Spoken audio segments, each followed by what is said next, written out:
ಒಂದು ಕಡೆ ಭಾರತದಲ್ಲಿ ಯುದ್ಧಕ್ಕೆ ತಯಾರಿಗಳಾಗ್ತಾ ಇದೆ ಅನ್ನುವ ಮಾಹಿತಿಯ ನಡುವೆ ಪಾಕಿಸ್ತಾನ ಹೆದರುತ್ತಾ ಬೆದರುತ್ತಾ ಅನ್ನುವಂತಹ ಪ್ರಶ್ನೆ ಸಹಜವಾಗಿ ಕಾಡುತ್ತೆ. ಯಾಕೆಂದ್ರೆ ಅಲ್ಲಾಗ್ತಿರುವಂತಹ ಕೆಲವೊಂದು ಡೆವಲಪ್ಮೆಂಟ್ಸ್ಗಳು ಏನಾಗ್ತದೆ ಪಾಕಿಸ್ತಾನದಲ್ಲಿ ನೋಡೋಣ. ಭಾರತದ ದಾಳಿ ಸಿದ್ಧತೆಗೆ ಪಾಕಿಸ್ತಾನ ಹೆದರ್ಕೊಳ್ತಾ ಪಾಕ್ ಅಧಿಕಾರಿಗಳಿಗೆ ಹೆಚ್ಚಿನ ಹೊಣೆಯನ್ನ ಹೊರಿಸಲಾಗ್ತಾ ಇದ್ದಂತೆ ಯುದ್ಧದ ವಿಚಾರವಾಗಿ. ಏನು ಹೆಚ್ಚಿನ ಹೊಣೆ? ಮೊಹಮ್ಮದ್ ಆಸಿಮ್ ಮಲಿಕ್ಗೆ ರಾಷ್ಟ್ರೀಯ ಭದ್ರತೆ ಸಲಹೆಗಾರನ ಹೊಣೆಯನ್ನ ಕೊಟ್ಟಿದ್ದಾರೆ. ಐಎಸ್ಐ ಮುಖ್ಯಸ್ಥ ಲೆಫ್ಟಿನೆಂಟ್ ಜನರಲ್ ಮೊಹಮ್ಮದ್ ಆಸಿಮ್ ಮಲಿಕ್ ಈತನಿಗೆ ಇದೀಗ ಹೆಚ್ಚಿನ ಹೊಣೆಗಾರಿಕೆಯನ್ನು ಕೊಡಲಾಗಿದೆ. ಭಾರತದ ದಾಳಿ ಭಯದಲ್ಲಿ ರಾತ್ರೋರಾತ್ರಿ ಮಲಿಕ್ನ ನೇಮಕ ಮಾಡಿದ್ದಾರೆ. ಮಾಡಿದ ತಕ್ಷಣ ಮುಂದಕ್ಕೆ ಏನು ಹಂಗಾದ್ರೆ? ಕಳೆದ ವರ್ಷ ಐಎಸ್ಐ ನಾಯಕತ್ವವನ್ನು ವಹಿಸಿಕೊಂಡಿದ್ದ ಮಲಿಕ್ಗೆ ಈಗ ಹೆಚ್ಚುವರಿ ಹೊಣೆ ಕೊಟ್ಟಿದ್ದಾರೆ. ಭಾರತದ ಭಯಕ್ಕೆ ಮೊನ್ನೆ ರಾತ್ರೋರಾತ್ರಿ ಸುದ್ದಿಗೋಷ್ಠಿಯನ್ನ ಇದೇ ಪಾಕ್ ಸಚಿವ ನಡೆಸಿದ್ರು. ಇದರ ಬೆನ್ನಲ್ಲೇ ಈಗ ಮಲಿಕ್ಗೆ ರಾಷ್ಟ್ರೀಯ ಭದ್ರತೆ ಸಲಹೆಗಾರನ ಪಟ್ಟವನ್ನ ಕಟ್ಟಿದ್ದಾರೆ.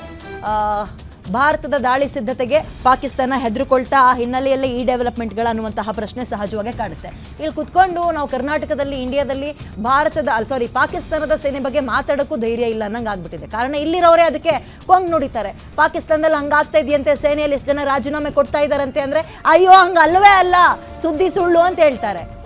ಅಧಿಕಾರಿಗಳು ಹೆಂಡತಿ ಮಕ್ಕಳನ್ನೆಲ್ಲ ಬೇರೆ ದೇಶಕ್ಕೆ ಶಿಫ್ಟ್ ಮಾಡ್ತಿದಾರಂತೆ ಅಂದ್ರೆ ಅದು ಅಲ್ವೇ ಅಲ್ಲ ಅಂತಾರೆ. 4,500 ಜನ ಸೇನೆಯವರು ರಾಜೀನಾಮೆ ಕೊಡ್ತಾ ಇದ್ದಾರೆ, ಜೀವಕ್ಕೆ ಹೆದರಿ, ಜೀವ ಭಯಕ್ಕೆ ಹೆದರಿ. ಖಂಡಿತವಾಗ್ಲೂ ಅಲ್ಲ. ಪಾಕಿಸ್ತಾನದ ಡಾನ್ ಪತ್ರಿಕೆಯನ್ನ ಅಂದ್ರೆ ಸುದ್ದಿಯನ್ನು ಹೊರಡಿಸಿದ ಗೊತ್ತಾ ಅಂತ ಇಲ್ಲಿರೋರೇ ಪ್ರಶ್ನೆ ಮಾಡ್ತಾರೆ.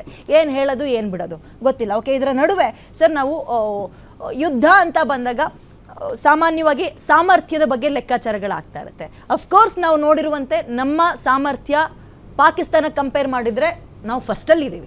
They are last. ಹೇಳಿ, ಸಾಮರ್ಥ್ಯದ ಬಗ್ಗೆ ಹೇಳಿ. ವಾಯುಪಡೆ, ನೌಕಾಪಡೆ, ಭೂಸೇನೆ ಅಂತ ಬಂದಾಗ ನಾವು ಎಷ್ಟು ಸ್ಟ್ರಾಂಗ್ ಇದ್ದೀವಿ ಅಂಡ್ ಹೆದರೋ ಅಗತ್ಯ ಇದೆಯಾ? ಅಲ್ಲ, ನಾವು ಹೆದರೋ ಅಗತ್ಯ ಮುಂದೇನೂ ಇರಲಿ, ಹಿಂದೇನೂ ಇರಲ್ಲ, ಮುಂದೇನೂ ಇಲ್ಲ. We are very strong in the forces. 3 forces ನೀವು ತಗೊಂಡ್ರೆ ಎಲ್ಲದರಲ್ಲೂ ನಾವು ಟಾಪ್ ಲೆವೆಲ್ ಅಲ್ಲಿ ಇದ್ದೀವಿ. ಇಡೀ ಪ್ರಪಂಚದಲ್ಲಿರೋ ನೀವು ಯಾವುದೇ ಸೇನೆ ಕೇಳಿದ್ರು ಇಲ್ಲ Indian army is the best ಅನ್ನೋ ರೀತಿಯಲ್ಲಿ ಆ ಮಟ್ಟದಲ್ಲಿ ನಾವಿದ್ದೀವಿ. ಈಗಾಗಲೇ ನೋಡಿ, ಒಂದು ನಾವು ಸರ್ಜಿಕಲ್ ಸ್ಟ್ರೈಕ್ ಆಯಿತು, ಒಂದು ಏರ್ ಸ್ಟ್ರೈಕ್ ಆಯಿತು. ಈಗ ಮೋಡ್ ಆಫ್ ಆ್ಯಕ್ಷನ್ ಚೇಂಜ್ ಆಗಿರುತ್ತೆ. ಪ್ರತಿ ಸರಿನೂ ಒಂದೇ ಮೋಡಲ್ಲಿ ನಾವು ಹೋಗಲ್ಲ. ಶತ್ರು ದೇಶ ಕೂಡ ನೋಡ್ತಾ ಇರುತ್ತೆ, ಯಾವ ಕಡೆ ಬರ್ತಾರೆ, ಏನು ಮಾಡ್ತಾರೆ, ಅವ್ರಿಗೂ ಇಂಟೆಲಿಜೆನ್ಸ್ ಇರುತ್ತೆ. ಸೊ ಈ ಬಾರಿ ನಾವು ಮೇನ್ ನೇವಲ್ ಬೇಸ್ನ ಕಟ್ ಮಾಡ್ತೀವಿ. ಮೇನ್ ಇರೋದೇ ಈಗ ಸಮುದ್ರ ಇದು ತೀರ ಏನಿದೆ, ಹೌದು ನೇವಲ್ ಬೇಸ್ ಏನಿದೆ 100% INS ವಿಕ್ರಾಂತ್ ಈ ಸರಿ it place A major role. ಈಗ INS ವಿಕ್ರಾಂತ್ ಹೋಗಿದ ತಕ್ಷಣ ಇವ್ರಿಗಾಗಲೇ ಗಾಬರಿ ಶುರುವಾಗಿದೆ. ಯಾಕಂದ್ರೆ ಇವ್ರಿಗೆ ಬರ್ತಕ್ಕಂಥ ಪ್ರಾಡಕ್ಟ್ಸ್ ಆಗಲಿ, ಮಟೀರಿಯಲ್ ಆಗಲಿ ಎಲ್ಲ ಬರೋದು ಆ ಸಿ ರೂಟಿಂದಾನೆ. ಆ ಸಿ ರೂಟ್ ಬಂದಾದ್ಮೇಲೆ ಇವ್ರಿಗೆ ಭಾಳ ಕಷ್ಟ ಆಗುತ್ತೆ. ಕೆಲವು ಪ್ರಾಡಕ್ಟ್ಸ್ ಹೊರಗಡೆಯಿಂದನೇ ಬರಬೇಕು. ಇವ್ರಿಗೆ ಬೇರೆ ಯಾವ್ದಾದ್ರು ದೇಶ ಇವ್ರಿಗೆ ಏನಾದರೂ ಸಪೋರ್ಟ್ ಮಾಡಬೇಕಂದ್ರೆ ಬರಬೇಕಾಗಿರೋದೇ ಆ ರೀತಿ. ಬೈ ಏರ್ ಬರೋದು ಕೆಲವಿರುತ್ತೆ, ಬೈ ಸಿ ಬರೋದು ಕೆಲವಿರುತ್ತೆ. ಹೀಗಿರುವಂಥ ಸಂದರ್ಭದಲ್ಲಿ ಪಾಕಿಸ್ತಾನದ ಹತ್ರ ಇರೋದೇ ಈಗ 9-10 ದಿನಕ್ಕಾಗುವಷ್ಟು ಆಯಿಲ್ ಇದೆ ಅವ್ರ ಹತ್ರ. ಆ ಆಯಿಲ್ ಖಾಲಿ ಆದಮೇಲೆ ಅವ್ರ ಪರಿಸ್ಥಿತಿ ಏನು? ಸೊ ಹೀಗೆ ರಾಜತಾಂತ್ರಿಕ ನಡೆ ವಿ ಹ್ಯಾವ್ ಸರೌಂಡೆಡ್ ಪಾಕಿಸ್ತಾನ್. 4-6 ಭಾಗದಿಂದ ಅವ್ರನ್ನ ಸರೌಂಡ್ ಮಾಡಿದ್ದೀವಿ. ಈಗಾಗಲೇ ಒಂದು ಕಡೆ ಅಫ್ಘಾನಿಸ್ತಾನ ಇವರು ವಿರುದ್ಧವಾಗಿದೆ. ಅವ್ರು ಹೇಳ್ತಿದ್ದಾರೆ ಇಲ್ಲ ಇವ್ರಿಗೆ ಇದು ಆಗಲೇಬೇಕು, ನಾವು ಭಾರತದ ಪರ ಇದ್ದೀವಿ ಅಂತ. ಸೊ ನೇಬರಿಂಗ್ ಕಂಟ್ರೀಸ್ ಯಾರೆಲ್ಲ ಇದ್ದಾರೆ, ಮೇನ್ ನಮ್ಮ ಬೌಂಡ್ರೀಸ್ ನೇಬರಿಂಗ್ ಕಂಟ್ರೀಸು, ಇವರೆಲ್ಲ ಪಾಕಿಸ್ತಾನದ ಅಗೇನ್ಸ್ಟೇ ಇದೆ. ಯಾಕಂದ್ರೆ ಇಡೀ ಪ್ರಪಂಚದಲ್ಲಿ ಉಗ್ರವಾದಿತನನ ಬೇರ್ ಸಮೇತ ಕಿತ್ತಾಕಬೇಕು ಅಂತ ಪ್ರತಿಯೊಂದು ದೇಶ ಇನ್ಕ್ಲೂಡಿಂಗ್ ಅಮೆರಿಕ ಇದರ ಪರವಾಗಿನೇ ನಿಂತಿದೆ. ಈ ಸಂದರ್ಭದಲ್ಲಿ ಭಾರತ ಅಂತ ಒಂದು ಬಲಿಷ್ಠ ದೇಶ ಇವತ್ತು ಇಡೀ ವಿಶ್ವದಲ್ಲಿ ಭಾರತ ಬಲಿಷ್ಠವಾಗಿದೆ. ಹೇಗೆ ಬಲಿಷ್ಠವಾಗಿದೆ? ನಮ್ಮ ಎಕಾನಮಿ ಆಗಲಿ, ನಾವು ಬೆಳೀತಾ ಇರತಕ್ಕಂಥ ರೀತಿ ಆಗಲಿ, we are the youngest nation in the world. So ಹೀಗಿರುವಂಥ ಸಂದರ್ಭದಲ್ಲಿ ನಮ್ಮ ಸ್ಟ್ರೆಂತು ಇನ್ನೊಂದು ಮತ್ತೊಂದು ಬೇರೆ ಶತ್ರು ರಾಷ್ಟ್ರಗಳಿಗೆ ಗೊತ್ತು, ಶತ್ರು ದೇಶಗಳಿಗೆ ಗೊತ್ತು, ಇಡೀ ಪ್ರಪಂಚಕ್ಕೆ ಗೊತ್ತು. ನಮ್ಮಲ್ಲಿ ಕೆಲವರಿಗೆ ಗೊತ್ತಿಲ್ಲ. ಅದು ಕೆಲವ್ರು ನೋಡಿ ಇವ್ರಿಗೆ ಆಗಲೇ ಹೇಳ್ತಿದ್ರು ಯಾವುದೋ ಪ್ರೂಫ್ ಕೊಡಿ, ಇನ್ನೊಂದು ಕೊಡಿ ಅಂತ. ಅದೆಲ್ಲ ಒಂಥರ ಬಾಲಿಶ, ಒಂದು ಚಿಕ್ಕ ಮಗು ಕೇಳಿದಾಗೆ ನನಗೆ ಅನಿಸ್ತಾ ಇದೆ. ಇದೆಲ್ಲ when it comes to a country ನಾವು ಇದೆಲ್ಲ ಕೇಳಲಿಕ್ಕಾಗಲ್ಲ, ಕೇಳಬಾರ್ದು. ಯಾಕಂದರೆ ಅಲ್ಲಿ ಹೋಗಿರೋರು ರಾಜಕಾರಣಿಗಳಲ್ಲ. ಸಾಕಷ್ಟು ಜನ ಅಲ್ಲಿ ಕಮಾಂಡೋಸ್ ಹೋಗಿದ್ದಾರಲ್ಲ, ನಮ್ಮ ಕರ್ನಾಟಕದವರು ಇದ್ದಾರೆ. ಅಲ್ಲಿಗೆ ಅದು ಹೋಗಿದ್ದು ಸುಳ್ಳ, ಟ್ರೈನ್ ಆಗಿದ್ದು ಸುಳ್ಳ. ಪ್ರತಿಯೊಂದು ದೇಶನೂ ಈಗ ಅಬ್ಸರ್ವ್ ಮಾಡ್ತಿದೆ ಇಂಡಿಯಾ ಏನು ಮೂವ್ ತಗೊಳುತ್ತೆ. ಯಾಕಂದರೆ India was very strong, India is very strong. ಅಂತ ದೇಶದ ಮೇಲೆ ತನಕ ತಾಳ್ಮೆಯಿಂದ ಇದ್ದಂಥವ್ರು ಇಂಡಿಯಾದವರು ಅಲ್ಲ, ಈಗ ಅದನ್ನ ಸ್ಟ್ರಾಂಗ್ ಆಗಿ ಮೀರ್ತಾರೆ. ಪ್ರೈಮ್ ಮಿನಿಸ್ಟರ್ನ ಅಬ್ಸರ್ವ್ ಮಾಡ್ತಿರ್ತಾರೆ. ಈ ಹಿಂದೆ ಒಂದು ಎಕ್ಸಾಂಪಲ್ ತಗೊಬೇಕು ಅಂದರೆ ವಾಜಪೇಯಿ ಗೌರ್ಮೆಂಟಲ್ಲಿ ನಾವು ನ್ಯೂಕ್ಲಿಯರ್ ಟೆಸ್ಟ್ ಮಾಡಬೇಕಾಗಿತ್ತು. ಅಮೆರಿಕದ ರಾಷ್ಟ್ರಪತಿ ಬಂದು ಕೂತಿದ್ರು, ಇಲ್ಲಿ ಪ್ರೆಸಿಡೆಂಟ್ ಬಂದು ಕೂತಿದ್ರು. ಆ ಸಮಯದಲ್ಲೇ ನಾವು ಟೆಸ್ಟ್ ಮಾಡಿದ್ವಿ. ಅಂದರೆ ಪ್ರಧಾನಮಂತ್ರಿಗಳು ಅವ್ರ ಕೆಲಸ ಅವ್ರು ಮಾಡಿದ್ರು. ಬಾರ್ಡ್ರಲ್ಲಿ ಫೈರಿಂಗ್ ಶುರು ಆಗುತ್ತೆ, ಇಂಡಿಯಾ ಪಾಕಿಸ್ತಾನ್ ಬಾರ್ಡ್ರಲ್ಲಿ ಫೈರಿಂಗ್ ಶುರು ಆಗುತ್ತೆ. ಅಂದರೆ ನಾವು ಅಟೆನ್ಷನ್ ಡೈವರ್ಷನ್ ಅಂತ ಒಂದು ಪದ ಉಪಯೋಗಿಸ್ತೀವಿ. ನಾವು ಡೈವರ್ಟ್ ಮಾಡಲೇಬೇಕು. ನಮ್ಮ ಕಾರ್ಯಸಿದ್ಧಿ ಆಗಬೇಕಂದ್ರೆ ನಾವು ಡೈವರ್ಟ್ ಮಾಡಲೇಬೇಕು. ಬೈಯೋರು ಬೈಕೊಳ್ಳಿ, ಹೇಳೋರು ಹೇಳ್ಕೊಳ್ಳಿ.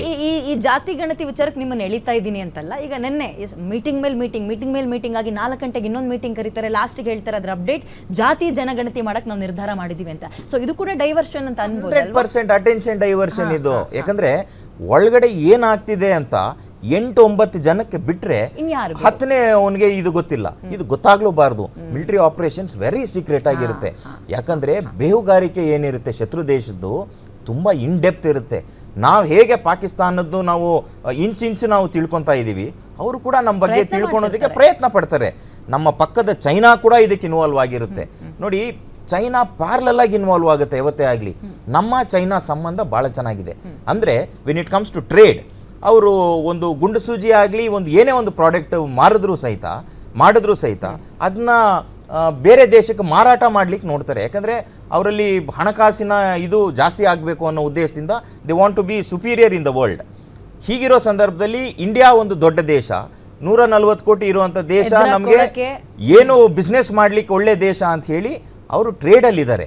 ಯಾಕಂದ್ರೆ ಪ್ರಪಂಚ ಎಲ್ಲ ಅನ್ಕೊಂತು ಗಲ್ವಾನ್ ವ್ಯಾಲಿಯಲ್ಲಿ ಏನು ನಮ್ಮ ಪರಿಸ್ಥಿತಿ ಇತ್ತು, ಇಂಡಿಯಾ ಚೈನಾ ಯುದ್ಧ ಆಗೇ ಬಿಡ್ತು ಅಂತ ಯೋಚನೆ ಮಾಡ್ತಿದ್ರು. ಸೊ ಕೆಲವು ಸಂದರ್ಭದಲ್ಲಿ ನಾವು ರಾಜತಾಂತ್ರಿಕ ನಡೆ ಪ್ಲೇಸ್ ಎ ಮೇಜರ್ ರೋಲ್. ಆದರೆ ಪಾಕಿಸ್ತಾನಕ್ಕೆ ನಾವು 4-6 ಪೆಟ್ಟು ಈಗಾಗಲೇ ಕೊಡ್ತಿದ್ದೀವಿ. ನೋಡಿ, ವಾಟರ್ ಕ್ರೈಸಿಸ್ ಅನ್ನೋದು ಅಷ್ಟು ಸುಲಭ ಅಲ್ಲ. ಈಗಾಗಲೇ ಯಾರು ಅನುಭವಿಸ್ತಿದ್ದಾರೆ, ಯಾರಿಗೆ ನೋವು ಆಗ್ತಿದೆ, ಅವ್ರಿಗೆ ಭಾಳ ಚೆನ್ನಾಗಿ ಗೊತ್ತಿದೆ ಇಂಡಿಯಾ ಏನು ಒಂದ್ರ ಮೇಲೆ ಒಂದು ಪೆಟ್ಟು ಕೊಡ್ತಿದೆ ಅಂತ. ಈಗಾಗಲೇ ಅವರು ಡಾಲರ್ ರೇಟ್ ಕುಸಿದಿದೆ, ಅವರಲ್ಲಿ ಆರ್ಥಿಕ ಪರಿಸ್ಥಿತಿ ಇಲ್ಲ, ಒಂದು ಇಂಡಸ್ಟ್ರಿ ಇಲ್ಲ, ವಿದ್ಯಾವಂತರಿಲ್ಲ, ಅಲ್ಲಿ ಜನಕ್ಕೆ ಕೆಲಸ ಇಲ್ಲ, ಆ ದೇಶ ತುಂಬ ಕೆಳಗಡೆ ಇದೆ. ಇಂಥ ಸಮಯದಲ್ಲಿ ಈ ಪ್ರಾಕ್ಸಿ ನನ್ನ ಪಕ್ಕದ ಮನೆ ಹಾಳು ಮಾಡ್ತೀನಿ ಅಂತ ಬರ್ತಾರಲ್ಲ, ಅವ್ರಿಗೆ ತಕ್ಕ ಪಾಠ ಕಲಿಸುವಂಥ ಟೈಮ್ ಇದು. ಮಿಲಿಟರಿ ಆಪರೇಷನ್ ಆಗೇ ಆಗುತ್ತೆ. ಈ ಸರಿ ಆಗತ್ತಲ್ಲ, ಯಾರ್ಯಾರಿಗೆ ಪ್ರೂಫ್ ಬೇಕು, ಏನು ಬೇಕು, ಎಲ್ಲರಿಗೂ ಒಂದು ಪ್ರತ್ಯುತ್ತರ ಕೊಡುವಂಥ ಟೈಮ್ ಇದಾಗಿದೆ. ಶಶಾಂಕ್ ಸರ್, ನನಗೆ ಇನ್ನೊಂದು ಪ್ರಶ್ನೆ ಬಹಳ ಪ್ರಮುಖವಾಗಿ ಕಾಡ್ತಾ ಇರೋದೇನು ಅಂದರೆ, POK ಈ ಸಲ ಯುದ್ಧ ಪಾಕ್ ಮೇಲೆ ಅಂದರೆ ಪಾಕಿಸ್ತಾನದ ಮೇಲೆ POK ಮೇಲೆ ಅಂದರೆ ನಮ್ಮನ್ನು ಆಕ್ರಮಿತ ಮಾಡ್ಕೊಂಡಿರೋದನ್ನು ನಾವು ಬಿಡಿಸ್ಕೊಳ್ಳೋದು ಅನ್ನುವಂತಹ ಚರ್ಚೆಗಳಾಗ್ತಾ ಇದೆ. ನನ್ನ ಪ್ರಶ್ನೆ ಇಷ್ಟೇ, POKನ ನಾವು ಪೂರ್ತಿಯಾಗಿ ನಮ್ಮನ್ನು ನಾವು ಬಿಡಿಸ್ಕೊಂಡ್ವಿ ಅಂದ್ಕೊಳ್ಳಿ, ಬಟ್ ಅದರ ಅಗತ್ಯ ಏನಿದೆ ಅಂತ ಕೇಳ್ತೀನಿ. ಯಾಕಂತ ಹೇಳಿದ್ರೆ ಅಲ್ಲಿರುವಂಥವ್ರು ಕೆಲವರು ನಾವು ಎಷ್ಟೇ ಅವರಿಗೆ ಸವಲತ್ತುಗಳನ್ನು ಕೊಟ್ಟರು ನಿಯತ್ತಿಲ್ಲ, ಅಗೇನ್ ಆ ಕಡೆಗೆ ಹೋಗ್ತಾರೆ. ಅವ್ರುಗಳನ್ನ ತಗೊಂಡು ಏನು ಪ್ರಯೋಜನ ನಮಗೆ? ಇಲ್ಲಿ ನಾವು ಆಕ್ಯುಪೈ ಮಾಡ್ಕೊಳ್ತಿದ್ದಂಗೂ ನಮ್ಗೆ ಡೇಂಜರ್ ಅಲ್ವಾ ಅಂತ ಒಂದು ಪ್ರಶ್ನೆ ಸಹಜವಾಗಿ ಕಾಡುತ್ತೆ. ಏನು ಹೇಳ್ತೀರಾ? POKಯಲ್ಲಿ ಸಾಕಷ್ಟು ಲಾಂಚ್ ಪ್ಯಾಡ್ಗಳಿದೆ. ಸರಿ, ಈ ಟೆರರ್, ಈ LET ಉಗ್ರ ಸಂಘಟನೆಗಳು, ಹಫೀಜ್ ಸಯೀದ್, ಇವನ ವಂಶಸ್ಥರು ಯಾರಿದ್ದಾರೆ, ಸಾಕಷ್ಟು ಲಾಂಚ್ ಪ್ಯಾಡ್ ಅಲ್ಲಿದೆ. ಆ ಲಾಂಚ್ ಪ್ಯಾಡ್ಗಳನ್ನ ಧ್ವಂಸ ಮಾಡಬೇಕು. ಏನು ಟ್ರೈನಿಂಗ್ ಕ್ಯಾಂಪ್ಸ್ ಇದೆ ಅದನ್ನ ಧ್ವಂಸ ಮಾಡಬೇಕು. ಫಸ್ಟ್ ಆ ಬಾರ್ಡರ್ನ ಸೆಕ್ಯೂರ್ಡ್ ಮಾಡ್ಕೊಬೇಕು. ನಾವೊಂದು ಭೂಮಿ ತಗೊಂತೀವಿ, ಅದಕ್ಕೆ ಕಾಂಪೌಂಡ್ ವಾಲ್ ಹಾಕಲ್ವಾ, ಆ ರೀತಿ ಈ ಯಾವ ಭಾಗದಲ್ಲಿ ನಮಗೆ ತೊಂದರೆ ಆಗ್ತಿದೆ, ದೇಹದಲ್ಲಿ ಒಂದು ಭಾಗದಲ್ಲಿ ತೊಂದರೆ ಆಗ್ತಿದೆ, ಅಲ್ಲೇ ಅಲ್ವಾ ನಾವು ಸರ್ಜರಿ ಮಾಡಿಸ್ಬೇಕು, ಅಲ್ಲೇ ಅಲ್ವಾ ನಾವು ಇಂಜೆಕ್ಷನ್ ಕೊಡಬೇಕು. ಹಾಗೆ ಎಲ್ಲಿ ನಮಗೆ ತೊಂದರೆ ಆಗ್ತಿದೆ, ಯಾವ ಭಾಗದಲ್ಲಿ ತೊಂದರೆ ಆಗ್ತಿದೆ, ಆ ಭಾಗನ ಕ್ಲಿಯರ್ ಆಗಿ ಸರಿ ತೆಗೆದು ಹಾಕಬೇಕು. ಇಲ್ಲಾಂದರೆ ಭಾಳ ಕಷ್ಟ ಆಗುತ್ತೆ. POKನ ನಾವು ವಶಕ್ಕೆ ತಗೊಂಡ್ಲೇಬೇಕು. ತಗೊಂಡು ನೋಡಿ, ಈಗಾಗಲೇ ಆರ್ಟಿಕಲ್ 370 ಇದ್ದಾಗ ಪರಿಸ್ಥಿತಿ ಹೇಗಿತ್ತು? ಒಬ್ಬ ಸೈನಿಕ ಕಂಡ್ರೆ ಸಣ್ಣ ಸಣ್ಣ ಮಕ್ಕಳು ಕಲ್ಲು ಹೊಡೆಯೋರು. ಆ ಮಕ್ಕಳು ಯಾರು? ಭಾರತ ದೇಶದ ಒಳಗಡೆ ಇರ್ತಕ್ಕಂಥ ಕಾಶ್ಮೀರಿ ಮಕ್ಕಳು ಆ ರೀತಿ ಮಾಡ್ತಿದ್ರು. ಅವ್ರಿಗೆ ಬ್ರೈನ್ ವಾಶ್ ಮಾಡಿಸ್ತಾ ಇದ್ದಿದ್ದು ಯಾರು? ಅದರಿಂದ ಪಿತೂರಿ ಯಾರು ಮಾಡ್ತಿದ್ರು? ಅದು ಕೆಲವು ದೊಡ್ಡ ಸ್ಟೋರಿ ಇದೆ. ಅದು ಒಂದು ಕಲ್ಲಿಗೆ 1000 ರೂಪಾಯಿ 2000 ರೂಪಾಯಿ ಕೊಟ್ಟು ಚಿಕ್ಕ ಮಕ್ಕಳಿಗೆ ಕಲ್ಲು ಹೊಡಿಸ್ತಾ ಇದ್ರು. ಅವ್ರ ಉದ್ದೇಶ ಏನು? ನೀನು ಕಲ್ಲು ಹೊಡಿಬೇಕು, ನೀನು ಅನಕ್ಷರಸ್ಥ ಆಗಬೇಕು, ನೀನು ಇಲ್ಲಿಟ್ರೇಟ್ ಆಗಬೇಕು, ಉಗ್ರವಾದವನ್ನ ಅಷ್ಟೇ. ನಿಮ್ಗೆ ಈ ದೇಶ ಅಲ್ಲ, ಈ ದೇಶ ನಿನ್ನ ಶತ್ರು ದೇಶ ಅಂತ ನಮ್ಮ ಒಳಗಡೆನೆ ತುಂಬಿ ಕಾಶ್ಮೀರ ಪರಿಸ್ಥಿತಿ ಹದಗೆಟ್ಟಿತ್ತು. ಆದರೆ ಇವತ್ತು ಆರ್ಮಿಗೆ ಫ್ರೀ ಹ್ಯಾಂಡ್ ಕೊಟ್ಟಿದ್ದಾರೆ. ನೀವು ಯಾರು ನಿಮ್ಗೆ ರಿಟಾಲಿಯೇಟ್ ಮಾಡ್ತಾರೆ, ಬುಲೆಟ್ ಅಲ್ಲಿ ನಿಮ್ಗೆ ಉತ್ತರ ಕೊಡಿ ಅಂತ ಹೇಳ್ತಾರೆ. ಸ್ಟಿಲ್ ಅದೇ, ಈಗ ನಾವು ಆಕ್ಯುಪೈ ಮಾಡ್ಕೊಂಡ್ವಿ, ನಾವು ನಮ್ಮ ಪೂರ್ತಿ ಕಾಶ್ಮೀರ ನಮ್ಮ ದೇಶದ್ದೇ ಆಯ್ತು. ಅದಾದ್ಮೇಲೂ ಕೆಲ ಇಂಥ ಹಂತಕರಿಗಳಿರ್ತಾರಲ್ಲ, ಉಗ್ರಗಾಮಿಗಳಿರ್ತಾರಲ್ಲ. ಈಗ ಮೊನ್ನೆ ನೋಡಿ, ಇಲ್ಲಿರುವಂಥವ್ರು ಸಪೋರ್ಟ್ ಕೊಡ್ಲಿಲ್ಲ ಅಂದ್ರೆ ಅವ್ರಿಗೆ ಅಷ್ಟು ಒಳಗೆ ಬರಕ್ಕೆ ಆಗ್ತಿರ್ಲಿಲ್ಲ, ಈ ರೀತಿಯ ಪ್ಲಾನ್ ಮಾಡಕ್ಕೆ ಆಗ್ತಿರ್ಲಿಲ್ಲ. ಬಟ್ ಅಂತವ್ರು ಇಟ್ಕೊಂಡು ಏನ್ ಮಾಡೋದು ಅಲ್ಲ, ನಮ್ಮ ಬೌಂಡ್ರಿನ ಡ್ಯಾಮೇಜೇ ಅಲ್ವಾ? ಅಲ್ಲ, ಡ್ಯಾಮೇಜೇ, ಬಟ್ ಸರಿ ಮಾಡ್ಬೇಕಲ್ವಾ? ಈಗ ಆಗ್ತಿರೋದು ಅದೇ ಕೆಲಸ. ಯಾರ್ಯಾರು ಈ OGW ಅಂತ ನಾವು ಹೇಳ್ತೀವಿ. OGW ಅಂದ್ರೆ ಓವರ್ ಗ್ರೌಂಡ್ ವರ್ಕರ್ಸ್ ಅಂತ. ಇವರೆಲ್ಲ ಹೊರಗಡೆ ಇರೋರಿಗೆ, ಯಾರು ಉಗ್ರವಾದ ಆತಂಕವಾದಿಗಳಿದ್ದಾರೆ ಅವ್ರಿಗೆ ಸಪೋರ್ಟ್ ಮಾಡಿ, ಅವ್ರಿಗೊಂದು ಜಾಗ ಕೊಟ್ಟು, ನೆಲೆ ಕೊಟ್ಟು, ಒಂದು ಅಕ್ಕಿ ಬೇಳೆ ಕೊಟ್ಟು, ಅಂದ್ರೆ ಊಟ ಸಮೇತ ಅವ್ರಿಗೆ ಒಂದು ಆತಿಥ್ಯ ಕೊಟ್ಟು, ವೆಪನ್ ಕೊಟ್ಟು, ದೇಶದ ಒಳಗಡೆ ಬಿಟ್ಕೊಳ್ತಾ ಇರ್ತಕ್ಕಂಥ OGW ಕೆಲವರಿದ್ದಾರೆ. ಬಾರ್ಡರ್ ಏರಿಯಾದಲ್ಲೇ ಇರೋದು, ದೇಶದ ತೀರಾ ಒಳಗಡೆ ಸೌತ್ ಅಲ್ಲಿಲ್ಲ, ಇಲ್ಲ ನಾರ್ತ್ ಅಲ್ಲಿಲ್ಲ, ಈ ಪಾರ್ಟ್ ಅಲ್ಲಿ ಮಾತ್ರ ಇರೋದು. ಆ OGWಗಳನ್ನ ಹುಡುಕಿ ಹೊಡಿತಾ ಇದ್ದಾರೆ. ಈಗ ಸಾಕಷ್ಟು ಈ ಉಗ್ರವಾದಿಗಳಿಗೆ ಯಾರು ನೆರವು ಕೊಟ್ಟರು ಅವ್ರ ಮನೆಗಳನ್ನ ರಾಕೆಟ್ ಲಾಂಚರ್ನಿಂದ ಧ್ವಂಸ ಮಾಡ್ತಿದ್ದಾರೆ. ಯಾಕಂದ್ರೆ ನೇರ ಅವ್ರಿಗೆ ಹೇಳ್ತಾ ಇರೋದು, ನೀವೇನಾದ್ರೂ ಇನ್ನೊಂದ್ಸರಿ ಅವ್ರಿಗೆ ಸಪೋರ್ಟ್ ಮಾಡಿದ್ರೆ ನಿಮ್ಮ ಕುಟುಂಬ ನೋಡಿ ಯಾವ ಪರಿಸ್ಥಿತಿಗೆ ಬರುತ್ತೆ ಅಂತ ನೇರವಾಗಿ ಬಿದ್ದಿದ್ದಾರೆ. ಅಲ್ಲೇ ಅಲ್ವಾ ಸರ್, ಮನೆ ಒಳಗಿರೋ ಕಳ್ಳರ ನೆಟ್ಟಿಗೆ ಮಾಡ್ಕೋಬೇಕು ನಾವು. ಈಗ ಆಗ್ತಿರೋದೇ ಅದೇ. ಪ್ರತಿಯೊಂದನ್ನ ತೆಗೆದು ಅವ್ರನ್ನ ಎಲ್ಲಿಗೆ ತಲುಪಿಸ್ಬೇಕೋ ಜಿನ್ನತ್ ಅಂತ ಇದಾರಲ್ಲ ಅಲ್ಲಿ ಕಳಿಸ್ತಾ ಇದ್ದಾರೆ. ಸೊ ಫೈನಲ್ ಆಗಿ ಏನಂದ್ರೆ ಇದಕ್ಕೆ ಒಂದು ಅಂತ್ಯ, ಇದು ರೈಟ್ ಟೈಮ್. ಈ ಸರಿ ಅಂತೂ ಸ್ಪೇರ್ ಮಾಡೋದೇ ಇಲ್ಲ. ಅಂದ್ರೆ ನಾವು ಪ್ರಧಾನಮಂತ್ರಿ ಏನ್ ಮಾಡ್ತಾರೆ, ಅಲ್ಲಿ ಯಾಕೆ ಹೋದ್ರು ಕ್ವಶನ್ ಮಾಡೋದಕ್ಕಿನ್ನ ವಾಟ್ ನೆಕ್ಸ್ಟ್, ದೇಶ ನಡೆಸ್ತಾ ಇರೋದು ಅವರು. ಒಂದು ಮಿಲಿಟರಿ ಇಂಟೆಲಿಜೆನ್ಸ್ ಇದೆ, ಆರ್ಮಿ ಇದೆ, ಆರ್ಮಿ ಕ್ರೆಡಿಬಿಲಿಟಿನ ಯಾರು ಕ್ವಶನ್ ಮಾಡಬೇಡಿ ನೀವು. ಸಾಕಷ್ಟು ಜನ ಏನಂದ್ರೆ ತನ್ನ ಮಕ್ಕಳನ್ನ ಸೇನೆ ಕಳಿಸ್ತಾ ಇರೋದು ಏನಕ್ಕೆ, ಹುತಾತ್ಮರು ಮಾಡ್ತಾ ಇರೋದು, ನಮ್ಮಂತ ಕುಟುಂಬಗಳು ಹುತಾತ್ಮರು ಕೊಟ್ಟಿರೋದು ಏನಕ್ಕೆ ನೀವು ಪ್ರಶ್ನೆ ಕೇಳಿ ಅಂತನಾ? ಅಲ್ಲಿಗೆ ನಮ್ಮನೆ ಮಕ್ಕಳಾಗ್ಲಿ, ನಮ್ಮನೆ ಅಣ್ಣ ತಮ್ಮಂದಿರಾಗ್ಲಿ ನಮ್ಗೆ ಇದ್ದಿದ್ರೆ ನಾವು ಯಾವುದೋ ಒಂದು ಸಾಫ್ಟ್ವೇರ್ ಕಳಿಸ್ಬೋದಾಗಿತ್ತಲ್ವಾ? 60-70 ಸಾವಿರ ಸಂಬಳ ಬರೋದಲ್ವಾ? ದೇಶಕ್ಕಾಗಿ ನಾವು ಬಲಿ ಕೊಡ್ತಾ ಇದೀವಿ ನಮ್ಮ ಕುಟುಂಬಗಳನ್ನ. ನೀವು ನೋಡಿದ್ರೆ ಪ್ರೂಫ್ ಕೊಡಿ, ಇನ್ನೊಂದು ಕೊಡಿ ಅಂತ ಆರ್ಮಿ ಕ್ರೆಡಿಬಿಲಿಟಿ ಕ್ವಶನ್ ಮಾಡ್ತಾ ಇದ್ದೀರಾ ನೀವು. ರಾಜಕಾರಣಿಗಳು ನಿಮ್ಮ ರಾಜಕಾರಣ ಮಾಡ್ಕೊಳ್ಳಿ, ದೇಶ ಆರ್ಮಿ ಅಂತ ಬಂದಾಗ ಇದರಿಂದ ದಯವಿಟ್ಟು ದೂರ ಇರಿ ಅಂತ ನಿಮ್ಮ ನಾಯಕರೇ ಹೇಳಿದ್ದಾರೆ, ಅದನ್ನ ಪಾಲನೆ ಮಾಡಿ. ಇನ್ನು ಗೋವಿಂದ ರಾಜ್ ಅವ್ರಿಗೆ ಒಂದು ಪ್ರಶ್ನೆ ಕೇಳ್ತೀನಿ, ಯಾಕಂದ್ರೆ ಇದು ಒಂದ್ ಸೈಡ್ ಹೋಗೋದು ಬೇಡ, ಆಮೇಲೆ ರಘು ಅವ್ರು ಕೇಳೋದು ಬೇಡ, ನೀವು ಪೂರ್ತಿ ಒಂದೇ ಕಡೆ ಹೋಗಿದ್ರಿ ಅಂತ. ನೋಡಿ, ಪಹಲ್ಗಾಮ್ನಲ್ಲಿ ದಾಳಿ ಆದ ಸಂದರ್ಭದಲ್ಲಿ ಅದು ಗೊತ್ತಿರುವಂಥದ್ದೇ, ಅಲ್ಲಿ ಟೆರರ್ ಅಟ್ಯಾಕ್ಗಳಾಗತ್ತೆ ಅನ್ನುವಂತಹ ಸುಳಿವಿದ್ರೂ ಕೂಡ ಇದ್ದಂತಹ ಸೈನ್ಯವನ್ನ ಕಡಿತ ಮಾಡಿದ್ ಯಾಕೆ? ಸಹಜವಾಗಿ ಪ್ರಶ್ನೆ ಕಾಡುತ್ತಲ್ವಾ? ಇಲ್ಲ ನೋಡಿ ಮೇಡಮ್, ಈಗ ಕಳೆದ 10 ವರ್ಷದ ಹಿಂದೆ ಅಲ್ಲಿನ ವಾತಾವರಣ, ಭಯೋತ್ಪಾದಕರು ಯಾವ ರೀತಿ ಬರ್ತಿದ್ರು, ಹೇಗೆ ಬರ್ತಿದ್ರು ಅನ್ನೋದು ವಿಚಾರಗಳು ನಿಮಗೆ ಗೊತ್ತಿದೆ. ನಾವೇನು ಆರ್ಟಿಕಲ್ 370 ತೆಗೆದಾದ್ಮೇಲೆ ಎಲ್ಲ ಒಂದು ಕಡೆ ಆ ಭಯೋತ್ಪಾದಕ ಎಲ್ಲ ಒಂದು ಕಡೆ ಬರುವಂಥದ್ದೆಲ್ಲ ಕಮ್ಮಿ ತಿಳಿಯಾಗಿತ್ತು. ನಿರಂತರವಾಗಿ ಬದಲಾವಣೆ ನಿರಂತರವಾಗಿ ಬದಲಾವಣೆ ಆಗಿತ್ತು ಮೇಡಮ್. ರಕ್ಷಣಾ ವಿಚಾರದಲ್ಲಿ ಯಾವುದೇ ಒಂದು ಬೇಜವಾಬ್ದಾರಿ ಮಾಡೋದಿಲ್ಲ, ಆಗೋದಿಲ್ಲ. ಒಂದು ನಿಮಿಷ ಅರ್ಥ ಮಾಡ್ಕೊಂಡು ಖಂಡಿತ ಇಲ್ಲ ಮೇಡಮ್. ನಾನು ಇಲ್ಲೆಲ್ಲ ಕಾಂಗ್ರೆಸ್ ಇನ್ನೊಂದು ಪಾರ್ಟಿಗೆ ಒಬ್ಬ ರೀತಿ ಮಾತಾಡೋದು ನಾನು ಬಂದಿಲ್ಲ. ದೇಶದ ವಿಚಾರ ಬಂದಂತ ಸಂದರ್ಭದಲ್ಲಿ ನೀವು ತರಬೇಡಿ, ನೀವು ಪಕ್ಷದ ವಿಚಾರವಾಗಿ ಮಾತಾಡಿ. ಸೇನೆ ಎಲ್ಲ ನಿರ್ಧಾರ ಮಾಡೋದು ಇಲ್ಲಿ ಇಷ್ಟು ಬೇಕು ಅಂತ. ಈಗ ಇಲ್ಲ ಅಲ್ಟಿಮೇಟ್ ಇರ್ತಕ್ಕಂಥದ್ದು ಕಡಿತಗೊಳಿಸಿದ್ ಯಾಕೆ? ನಿಮ್ ಬೇಜವಾಬ್ದಾರಿತನ ಅಲ್ವಾ ಅದು? ಕಡಿತ ಅನ್ನೋ ವಿಚಾರ ಇಲ್ಲ ಮೇಡಮ್. ಯಾವ ಭಾಗದಲ್ಲಿ ಅದು ಇರ್ತಕ್ಕಂಥ ಸೇನೆನೇ ಡಿಸೈಡ್ ಮಾಡಿ ಯಾವ ಭಾಗದಲ್ಲಿ ಏನೇನು ಮಾಡಬೇಕು ಅನ್ನೋ ಡಿಸಿಷನ್ ತಗೊಳ್ಳೋದಿರ್ತಕ್ಕಂಥದ್ದು ಸೇನೆಯ ಚೀಫ್ ಕಮಾಂಡರ್ಸ್. ಸೊ ನಾವ್ಯಾರು ಡಿಸಿಷನ್ ಮಾಡುವಂಥದ್ದಲ್ಲ. ಇಲ್ಲೋಗಿ ಅಲ್ಲೋಗಿ ಅನ್ನೋ ವಿಚಾರ ಇದೆಯಲ್ಲ, ಇದು it's not control by any of the government. BJP ಸರ್ಕಾರವನ್ನು ಅಧಿಕಾರಕ್ಕೆ ತಂದಿದ್ಯಾ ಕೇಳಿ? ಕಾಂಗ್ರೆಸ್ನಲ್ಲಿ ಮಾಡ್ಲಿ ಅಂತ ಇವತ್ತು ಅಧಿಕಾರಿ ತಂದಿರೋದ್ರಿಂದಲೇ ಅಂತ ಬೊಬ್ಬೆ ಹೊಡೆದಿದ್ವಿ. ಖಂಡಿತವಾಗ್ಲೂ ರಕ್ಷಣೆ ಆಗ್ತಾ ಇದೆ ಮೇಡಮ್. ಆದ್ರೆ ಭಯೋತ್ಪಾದನೆ ಮಾಡುವಂತ ಎಲ್ಲೋ ಒಂದ್ ಕಡೆ ಅವರು ಯಾರಿಗೂ ಸುಳಿವು ನೀಡದಲೆ ಎಲ್ಲೋ ಒಂದ್ ಕಡೆ ಗೊತ್ತಿಲ್ಲದೆ ನಡೆಯುವಂತದೇ ಭಯೋತ್ಪಾದನೆ. ಖಂಡಿತ ನೋಡಿ ಮೇಡಮ್, ಈಗ ಫೇಲ್ಯೂರ್ ಅನ್ನೋದು ಎಲ್ಲೋ ಒಂದ್ ಕಡೆ ಹೇಳ್ತೀನಿ ಕೇಳಿ. ಇಷ್ಟೆಲ್ಲ ಕ್ರಮ ಕೈಗೊಂಡ್ರು ಎಲ್ಲೋ ಒಂದ್ ಕಡೆ ನುಗ್ಗ ಕೆಲಸ ಮಾಡ್ತಲೇ ಅವ್ರೆ ಅಂದ್ರೆ ಖಂಡಿತವಾಗ್ಲೂ ಈ ಬಾರಿ ತಕ್ಕ ಉತ್ತರವನ್ನ ಕೊಡ್ತೀವಿ, ಅದು ಪ್ರಶ್ನೆ ಇಲ್ಲ. ಯಾಕೆ ಅಂದ್ರೆ ಹಿಂದೆ ಇದ್ದ ವಾತಾವರಣಕ್ಕೂ ಈಗಿನ ವಾತಾವರಣಕ್ಕೂ ನೀವು ಕಂಪೇರ್ ಮಾಡಿದ್ರೆ ಗೊತ್ತಾಗುತ್ತೆ. ಯಾಕೆಂದ್ರೆ ನೀವೇ ಮಾತಾಡ್ತಾ ಇದ್ರಿ, ನಮ್ಮ ಕಾಶ್ಮೀರದಲ್ಲೇ ನಿಂತ್ಕೊಂಡು ಕಲ್ಲೆಸೆ ಕೆಲಸನ ಅವ್ರು ಮಾಡಿಸ್ತಾ ಇದ್ರು. ಇವತ್ತು ಅಂತ ಕೆಲಸ ನಿಂತಿದೆ. ಹಂತವಾಗಿ ಎಲ್ಲವೂ ಕೂಡ ಅಲ್ಲಿ ಎಲ್ಲೋ ಒಂದ್ ಕಡೆ ತಿಳಿ ಆಗ್ತಾ ಇದೆ. ಮುಂದೆ ಖಂಡಿತವಾಗ್ಲೂ POK ಇವತ್ತು ಹುಟ್ಟಿದ್ದೇ ಕಾಂಗ್ರೆಸ್ಸಿಂದ ಅಂತ ಹೇಳಕ್ ಇಷ್ಟಪಡ್ತೀನಿ ಮೇಡಮ್. 1948ರಲ್ಲಿ ಸರಿಯಾದ ತೀರ್ಮಾನ ಮಾಡದಿಲ್ಲದಲ್ಲೇ ಇವತ್ತು POK ಅನ್ನೋದಾಯ್ತು. ಯಾಕೆ ರಾಜ ಹರಿಸಿಂಗನ್ನ ಅವತ್ತಿನ ಗಣರಾಜ್ಯ ಆಗೋ ಸಂದರ್ಭದಲ್ಲಿ ಸರಿಯಾದ ರೀತಿಯಲ್ಲಿ ಸೇರಿಸ್ಕೊಂಡಿದ್ರೆ ಇವತ್ತು POK ಅನ್ನೋ ಜಾಗನೇ ಹುಟ್ಟಿರ್ತಿರ್ಲಿಲ್ಲ. ಅದಕ್ಕೆಲ್ಲ ತಪ್ಪಿ ಕಾರಣ ಅಂದ್ರೆ ಕಾಂಗ್ರೆಸ್ ಅಂತ ಹೇಳಕ್ ಬಿಡ್ತೀನಿ. ಯಾಕೆಂದ್ರೆ ಅವತ್ತು ನೆಹರು ಅಂತ ತಗೊಂಡಂತ ತೀರ್ಮಾನಗಳು ಎಲ್ಲ ಒಂದ್ ಕಡೆ ಅದಕ್ಕೆ ಹಿನ್ನಡೆಗಳಾದವು. ಮುಂದಿನ ದಿನದಲ್ಲಿ ಕೂಡ POK ನಮ್ದಾಗತ್ತೆ ಮೇಡಮ್. ಮುಂದಿನ ದಿನದಲ್ಲಿ POK ನಮ್ದಾಗೆ ಆಗುತ್ತೆ. ನಮ್ಮ ಸೇನೆ ಬಹಳ ಸ್ಟ್ರಾಂಗ್ ಇದೆ. ಇದಕ್ಕೆಲ್ಲೋ ಒಂದ್ ಕಡೆ ಮುಂದಿನ ದಿನದಲ್ಲಿ ದಾರಿ ಹುಡುಕುತ್ತೆ, ಈ ದೇಶಕ್ಕೆ ಸೇರಿಸ್ಕೊಳ್ಳೋ ಕೆಲಸ ಮಾಡೇ ಮಾಡುತ್ತೆ ಅಂತ ಬಲವಾದ ನಂಬಿಕೆ ಈ ಭಾರತದ ಪ್ರಜೆಯಾಗಿ ಹೇಳಕ್ ಇಷ್ಟಪಡ್ತೀರಿ ಮೇಡಮ್. ನೋಡಿ ವಿದ್ಯಾ, ಈಗ ಇಷ್ಟೊತ್ತು ಅವ್ರು ಮಾತಾಡ್ಲಿ ಅಂತ ಹೇಳಿ, ಯಾಕೆಂದ್ರೆ ನಾನೊಬ್ಬನೇ ಮಾತಾಡ್ತಾ ಇದ್ರೆ ಅರ್ಥ ಇರಲ್ಲ ಅಂತ ಅವರು ಮಾತಾಡಲಿ, ಅವ್ರ ಅಭಿಪ್ರಾಯ ತಿಳಿಸಿ ಅಂತ ಹೇಳಿ.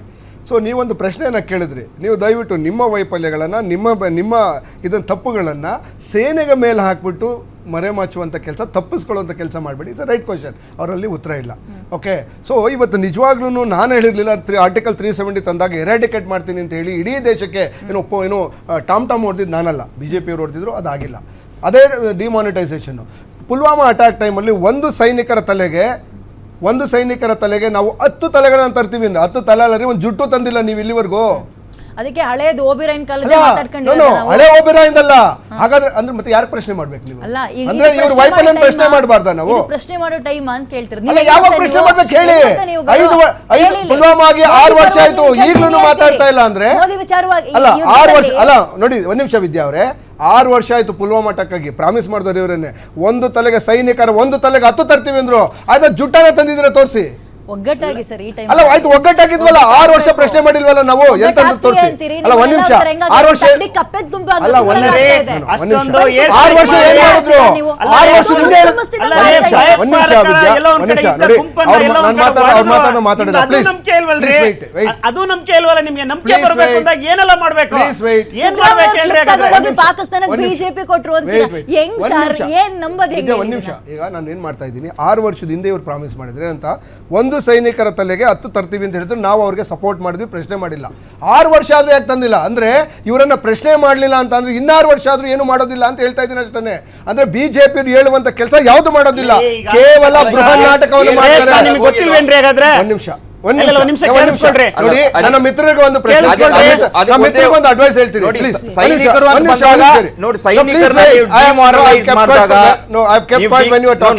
ಡಿಗ್ರೇಡ್ ಮಾಡಿದಾಗ ಒಂದ್ ನಿಮಿಷ ಮಾಡಬೇಡಿ, ನೀವು ರಾಜಕೀಯ ಮಾತಾಡ್ಕೊಳ್ಳಿ ನೀವಿಬ್ರು. ಬಟ್ ಸೈನಿಕರ ವಿಚಾರ ಬಂದಾಗ ಐ ನೀಡ್ ಟು ಇಂಟರ್ಫಿಯರ್. ನಾನೇ ಅಲ್ಲ, ಪ್ರತಿಯೊಬ್ಬನಿಗೂ ಅದು ಮೈಯಲ್ಲಿ ಉರಿ ಇದೆ. I need to interfere. ನಾನು ನಿಮಗೆ 2 ಪ್ರಶ್ನೆ. ಒಂದ್ ನಿಮಿಷ, ನಾವ್ ಇಲ್ಲಿವರೆಗೂ ಯಾರನ್ನ ಸೈನಿಕರ ಬಗ್ಗೆ ಇಲ್ಲಿವರೆಗೂ ಮಾತಾಡಿದೀವಾ? ದಾಳಿನೇ ಪ್ರಶ್ನೆ ಮಾಡ್ತಿರಲ್ರಿ, ಮಾಡಿದಾರ ಇಲ್ವಾ ಅಂತ ನಮಗೆ ಲೆಕ್ಕ ಕೊಟ್ರ ಅಂತ ಲೆಕ್ಕ ಕೇಳ್ತೀರಾ? ನೀವೇ ಒಂದು ಪ್ರಶ್ನೆ ಕೇಳಿದ್ರಿ. ಪಹಲ್ಗಾಮ್ ಅಲ್ಲಿ ನೀವು ಆರ್ಮಿನ ಯಾಕೆ ಕಮ್ಮಿ ಮಾಡೋದ್ರಿ ಅಂತ ಪ್ರಶ್ನೆ ಕೇಳಿದ್ರಿ. ನಾವ್ ಯಾರನ್ನ ಪ್ರಶ್ನೆ ಮಾಡ್ತೀವಿ? Question is central government who is held responsible. ಈ ದೇಶದ ಭದ್ರತೆಯನ್ನು ಕಾಪಾಡಬೇಕಾಗಿರ್ತಕ್ಕಂಥ ಕೇಂದ್ರ ಸರ್ಕಾರ ಪ್ರಶ್ನೆ ಮಾಡ್ತಿದೀವಿ, ಸೈನಿಕರನ್ನಲ್ಲ. ಕುತ್ಕೊಂಡು ನೀವು ಹೇಳಿದಕ್ಕೆಲ್ಲ ನಾವು ನಿಂತ್ಕೊಳ್ತೀವಿ ನಿಮ್ ಪರವಾಗಿ ಅಂತಾರೆ. ಹೇಳಿದಕ್ಕೆ ನಿಂತ್ಕೊಳ್ತೀವಿ. ಹೇಳಿದಕ್ಕೆಲ್ಲ ನಿಂತ್ಕೊಳ್ತೀವಿ. ಒಂದ್ ನಿಮಿಷ Vidya, there is a correction please. ಹೇಳಿದಕ್ಕೆಲ್ಲ ನಿಂತ್ಕೊಳ್ತೀವಿ ಅಂತಲ್ಲ, ನಿಮ್ಮ ನಿರ್ಧಾರ ದೇಶ. No no no no, there is a difference. ದೇಶ ತೆಗೆದುಕೊಳ್ತಕ್ಕಂಥ ದೇಶದ 140 ಯೋಜನೆಗಳಿಗಲ್ಲ, ಯುದ್ಧ ಅಂತ ಬಂದಾಗಲೇ ನೀವು ನಿಂತ್ಕೊಳ್ತೀವಿ. ಸೈನಿಕರ ಅಂದ್ರೆ ಈ ದೇಶದ ರಕ್ಷಣಾ ವಿಚಾರದಲ್ಲಿ ಕೇಂದ್ರ ಸರ್ಕಾರ ತೆಗೆದುಕೊಳ್ತಕ್ಕಂಥ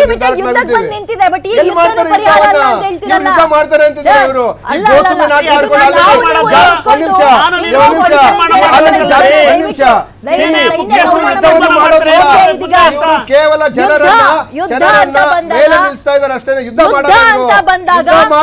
ಸೈನ್ಯದ ಹೋಗಿ ಬೇರೆ ದೇಶಕ್ಕೆ ಹೊಡೆಯೋದಷ್ಟೇ ಯುದ್ಧ ಆಗಲ್ಲ. ಆರ್ಥಿಕತೆಗೆ ಪೆಟ್ಟು ಕೊಡೋದು ಒಂದ್ ರೀತಿಯ ಯುದ್ಧ. ಅದು ಆಲ್ರೆಡಿ ಆರಂಭ ಆಗಿದೆ. ಉಳಿದಂತೆ ಏನ್ ಮಾಡ್ಬೇಕು ತೀರ್ಮಾನ ಆಗುತ್ತೆ.